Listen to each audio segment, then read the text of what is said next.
بسم اللہ الرحمن الرحیم۔ السلام علیکم ورحمۃ اللہ وبرکاتہ۔ اللہ پاک کے بابرکت نام سے شروع کرتا ہوں جو دنیا جہان کا مالک اور بادشاہ ہے۔ پیارے دوستو، حضرت انس بن مالک فرماتے ہیں، ایک روز ہم حضور اکرم صلی اللہ علیہ وسلم کے ہمراہ مکہ مکرمہ کے جنگلات کی طرف نکلے۔ ہم تہامہ پہاڑوں کے ایک پہاڑ پر بیٹھے تھے کہ ایک بوڑھا شخص نمودار ہوا جو ایک لاٹھی کے سہارے چل رہا تھا۔ اس نے حضور اکرم صلی اللہ علیہ وسلم کو سلام کیا اور آپ نے سلام کا جواب دیا اور فرمایا، یہ بوڑھا اپنی چال اور آواز سے جن معلوم ہوتا ہے۔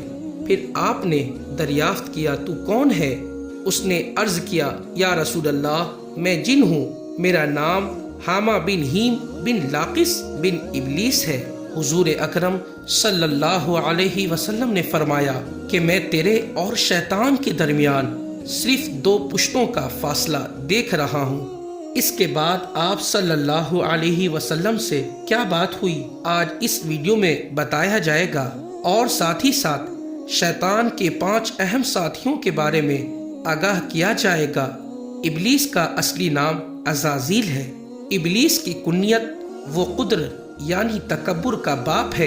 ابلیس کے لفظی معنی انتہائی مایوسی کے ہیں۔ اصلاحہ اس جن کا نام ہے جس نے اللہ کے حکم کی نافرمانی کی تھی اور آدم علیہ السلام کو سجدہ کرنے سے انکار کیا تھا۔ ابلیس کو انسان پر کوئی اختیار حاصل نہیں ہے کہ وہ زبردستی سے کھینچ کر اپنی راہ پر لے جائے۔ وہ صرف بہلانے اور پھسلانے سے کام لے سکتا ہے۔ شیطان کے 5 اہم ساتھی ہیں جن کے اگر نام بتایا جائے تو سب سے پہلا اور اہم نام صبر ہے۔ اس کے اختیار میں مصیبتوں کا کاروبار ہے جن میں انسان جاہلیت کے نعرے لگاتے ہیں۔ دوسرا اس کا ساتھی آؤر ہے، یہ لوگوں کو گناہوں کا مرتکب کرتا ہے۔ تیسرا ساتھی مسعود ہے، یہ کسب اور دروازے پر معمور ہے جسے لوگ کان لگا کر سنتے ہیں۔ یہ انسان کے شکل میں آ کر ان سے ملتا ہے، فساد برپا کرنے کی جھوٹی خبریں سناتا ہے۔ چوتھا شیطان کا ساتھی داسم ہے، یہ آدمی کے ساتھ گھر میں داخل ہوتا ہے اور گھر والوں کی عیب دکھاتا ہے اور ان پر غضب کرتا ہے۔ اور پانچواں ساتھی زکن یور ہے، یہ بازاروں کا مختار ہے، یہ بازاروں میں آ کر بے حیائی بددیانتی کے جھنڈے گارتا ہے۔ ان معلومات کا حوالہ حضرت سیدنا شیخ عبد القادر جیلانی رحمۃ اللہ علیہ کی مشہور و معروف تصنیف غنیۃ الطالبین میں سے ہے کہ شیطانی وسوسے کیوں آتے ہیں اور کس طرح ان سے بچا جا سکتا ہے۔ آپ صلی اللہ علیہ وسلم نے جنات سے پوچھا، تیری عمر کتنی ہے؟ اس نے فرمایا، یا رسول اللہ صلی اللہ علیہ وسلم، جتنی عمر دنیا کی ہے اتنی ہی میری ہے، یا اس سے کچھ کم۔ جن دنوں حابیل نے قابیل کو قتل کیا تھا اس وقت میری عمر چند برس کی تھی۔ میں پہاڑوں میں دوڑتا پھرتا تھا اور لوگوں کے دلوں میں وسوسے ڈال دیا کرتا تھا۔ حضور اکرم صلی اللہ علیہ وسلم نے فرمایا، یہ تو بہت برا عمل تھا۔ اس جن نے حضور اکرم صلی اللہ علیہ وسلم سے کہا، مجھے ملامت یعنی شرمندہ نہ فرمائیے، کیونکہ میں ان لوگوں میں سے ہوں جو حضرت نوح علیہ السلام پر ایمان لائے تھے اور صدق دل سے توبہ کر لی تھی اور دعوت دین کے کام میں مدد کیا تھا اور انہیں راضی کر لیا تھا۔ اس کے بعد وہ جن اپنے گناہوں کو یاد کر کے اتنا رویا کہ ہم بھی رونے لگے۔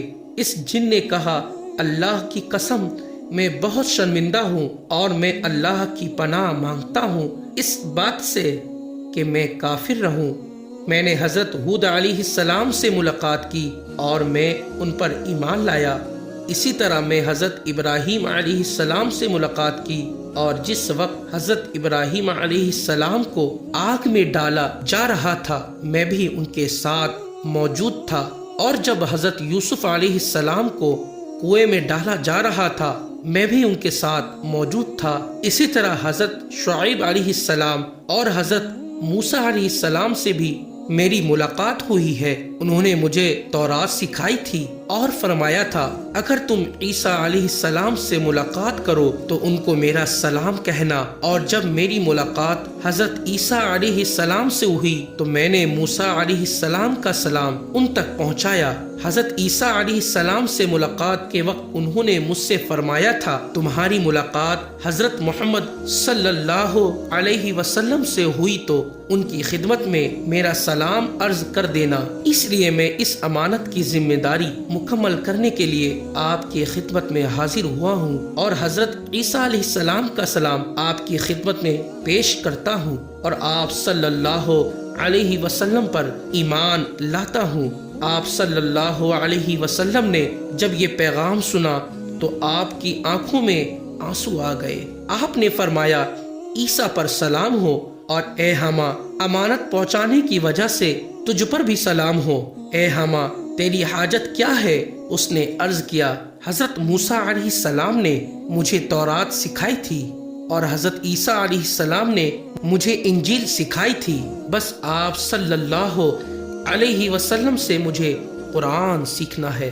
چنانچہ آپ صلی اللہ علیہ وسلم نے اس جن کو قرآن مجید کی تعلیم فرمائی، اور سورہ توبہ اور سورہ واقعہ، سورہ مرسلات اور سورہ اخلاص اور دیگر سورتیں سکھائی، اور فرمایا اے حما جس وقت تمہیں کوئی حاجت ہو تو تم میرے پاس آ جانا اور ہم سے ملاقات نہ چھوڑنا۔ ایک روایت میں ہے کہ حضور اقدس صلی اللہ علیہ وسلم نے اس جن کو صرف 10 سورتیں ہی سکھائی تھی۔ آپ صلی اللہ علیہ وسلم اس دنیا سے پردہ فرما گئے، لیکن اس واقعے کے بعد حما کے بارے میں کچھ نہیں فرمایا۔ خدا جانے وہ حما اب بھی زندہ ہے یا مر گیا۔ اور اگر ذکر کیا جائے موجودہ شیطان کا، ابلیس اور شیطان ایک شخصیت کی پہچان ہے، اور آدم علیہ السلام کا جسد خاکی ہونا کمتر سمجھ کر آدم علیہ السلام کو سارے مخلوق سے بزرگ تر ماننے سے منکر ہو گیا، اور اطاعت الہی کو اپنے کاندھے سے اتار پھینکا۔ ابلیس کو آگ سے پیدا کیا گیا ہے، وہ فرشتوں میں سے نہیں، وہ جنات میں سے ہے۔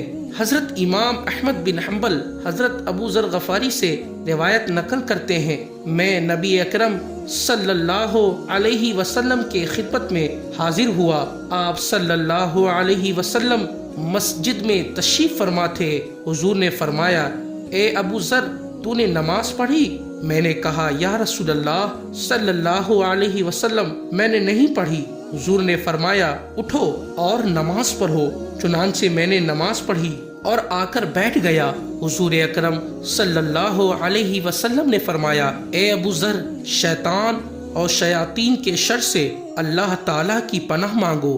میں نے عرض کیا یا رسول اللہ صلی اللہ علیہ وسلم کیا انسانوں میں بھی شیاطین ہوتے ہیں؟ حضور نے فرمایا ہاں، باہر کے شیطان ہی نہیں، انسان کے اندر اس کے اپنے نفس امارہ کا شیطان بھی اس کو بہکاتا ہے۔ یہی بات ہے جو قرآن پاک میں اللہ ارشاد فرما رہا ہے، ہم اس کے اپنے نفس کے ابھرتے والے وسوسے کو جانتے ہیں۔ وسوسے سے اندازے کا کام ہر شیاطین کرتے ہیں، اور ان کو جن اسی بنیاد پر کہا جاتا ہے وہ انسانوں کی آنکھوں سے اوجھل ہے۔ اللہ تعالیٰ اشارہ فرماتا ہے وہ اور اس کے ساتھی تمہیں ایسی جگہ سے دیکھتے ہیں جہاں سے تم اسے دیکھ بھی نہیں سکتے۔ یہ سورہ اعراف کی آیت کا ترجمہ ہے۔ اللہ پاک سے دعا ہے اللہ پاک ہمیں شیطان کے شر سے محفوظ رہنے کی توفیق عطا فرمائے، اور نبی کریم صلی اللہ علیہ وسلم کی سنت پر عمل کرتے ہوئے دوسروں کی مدد کرنے کی توفیق عطا فرمائے، اور نماز 5 وقتہ بجماعت ادا کرنے والوں میں ہمیں بھی شامل عطا فرمائے۔ آمین۔